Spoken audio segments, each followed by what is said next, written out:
Hello everyone. Let's begin with the explanation of this video, titled Political Systems and Forms of Government. The objective of this presentation is to understand the essence of a political system. We also aim to identify the types of state. Then we will explain the way in which the main forms of government function. And finally, we will determine some characteristics of an authoritarian form of government. Let's begin.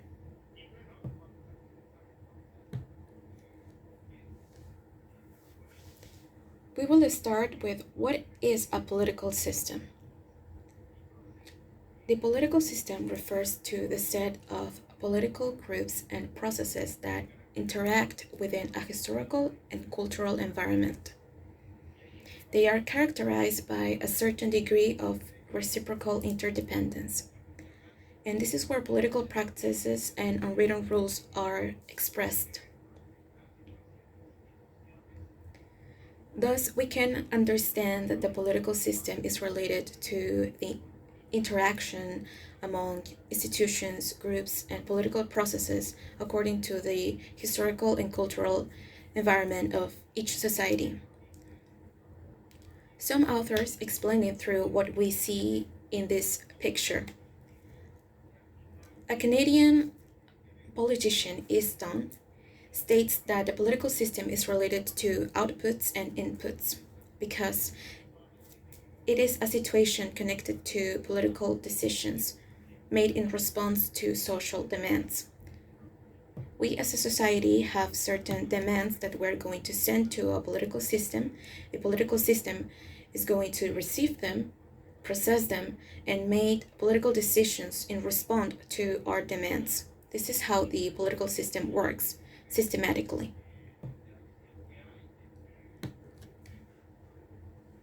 It involves the interaction among political groups and processes that operate within any society. The way the political system works reflects cultural practices and unwritten rules.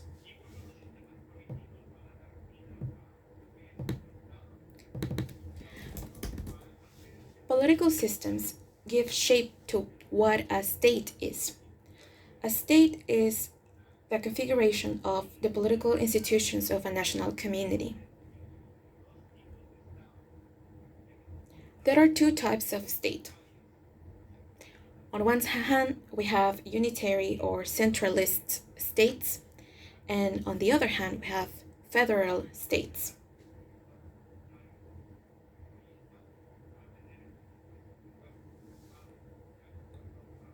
Both of them are shaped according to their method of legitimization. In this picture, we can see the case of an absolute monarchy in Saudi Arabia. This is a centralist state, and its legitimization is based on the public acceptance of having a monarch as a ruler and accepting that this monarchy is hereditary.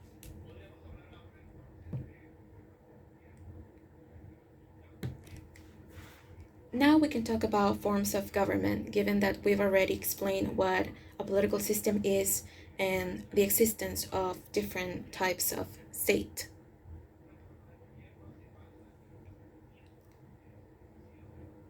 A form of government is based on the selection procedure of rulers. This procedure should be open to all opinions, and it should be also pluralist and tolerant. There must be a competitive political party system in which any political party could win the seat, whether this election is presidential, state level, or even local. For some authors, democracy is a form of government. It will be democratic as long as it fulfills the conditions regarding pluralism, a competitive party system, and an open selection procedure.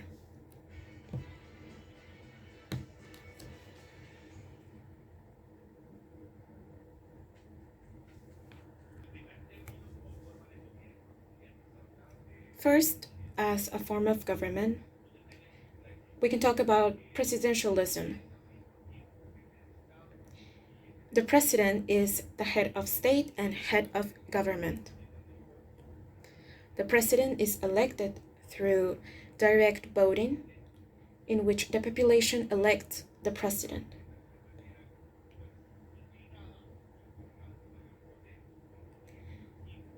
The separation of powers is usually titled towards the executive branch.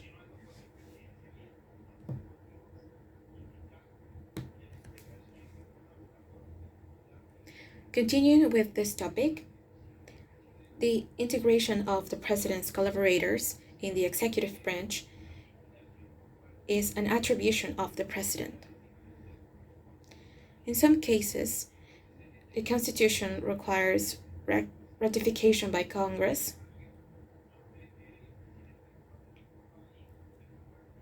In this picture, we can see that the current president of our country, Andrés Manuel López Obrador, has the power to select his collaborators in the ministries.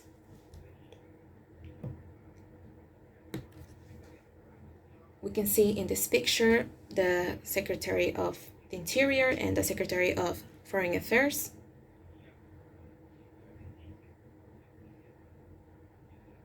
So, to sum up, the president has a possibility to choose his closest collaborators without necessarily being subject to parliamentary rejection.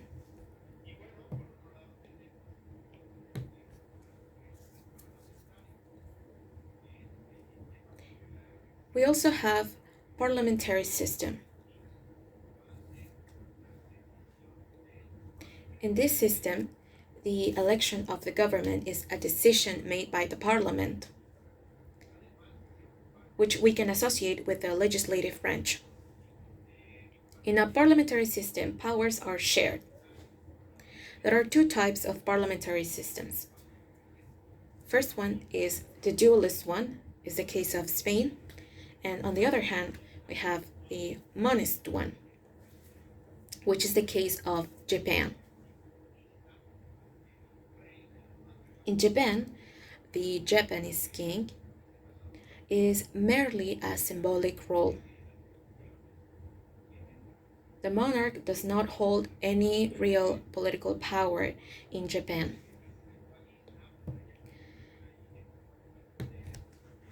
In the dualist type, there is a sharing of powers between the monarch, the king, and the prime minister.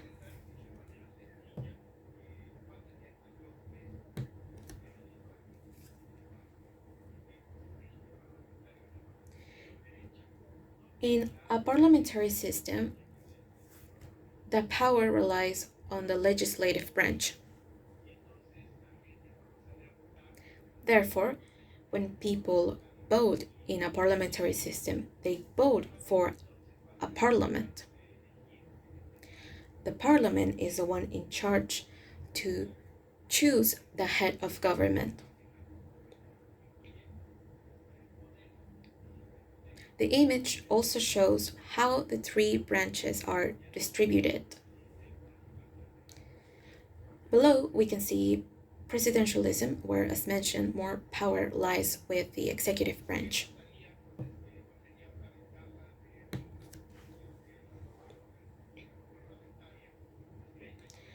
I would say that an advantage of a parliamentary system is a greater representation of society. This is mainly because different political parties in parliament need to reach an agreement to make decisions. So it appears that in a parliament there is greater citizen representation.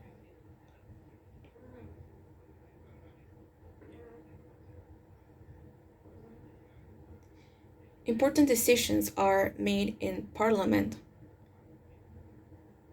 and for that, different parties reach consensus.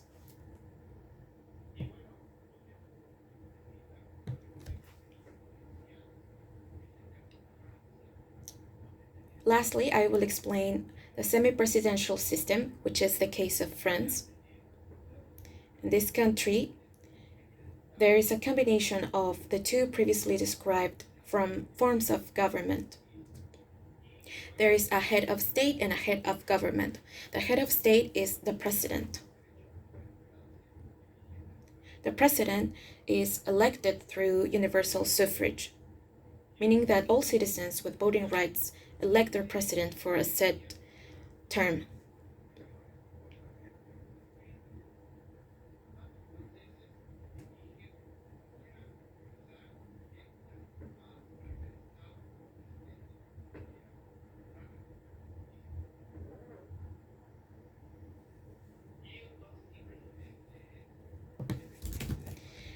In the semi-presidential system, the president is independent from parliament, but he cannot govern alone because his decisions must be carried out through the prime minister.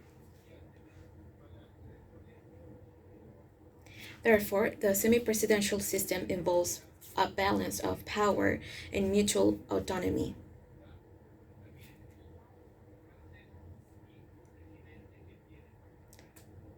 In this type of system, there is a mutual oversight between the parliament and the president.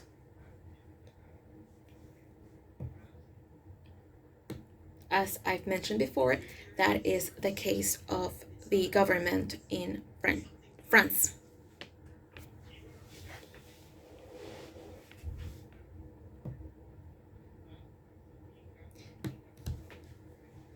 In the case of Mexico, according to its constitution, the country is organized under a presidential regime. It is presidential, republican, and democratic. And it also has a federal organization.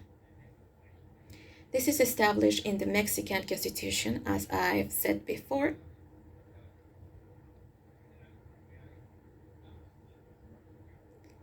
Mexico is a federal state because there are several states that form a single country.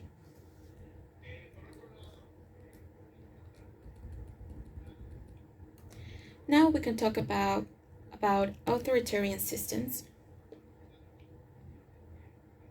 Everything previously described belongs to democratic life. However, when these conditions are not met, we can speak about an authoritarian system because they show certain traits of democratic regimes but distorted by institutional practices that undermine legitimacy.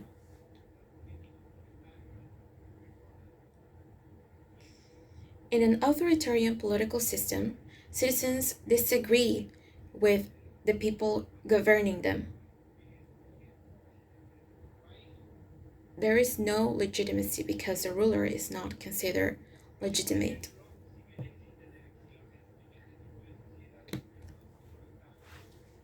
Although elections exist in these authoritarian societies, and an opposition party also exists, both of them are controlled by authorities. Therefore, real alternation of power between political parties is not possible.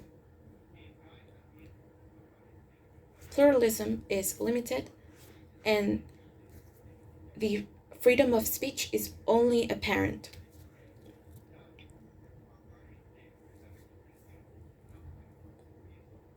When these characteristics occur, this is an authoritarian political system.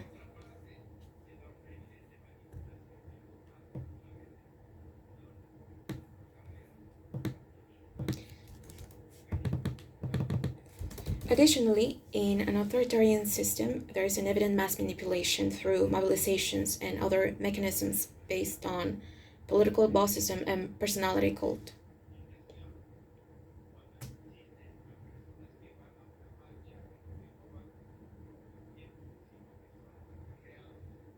So when manipulation occurs through media or orchestrated mobilizations,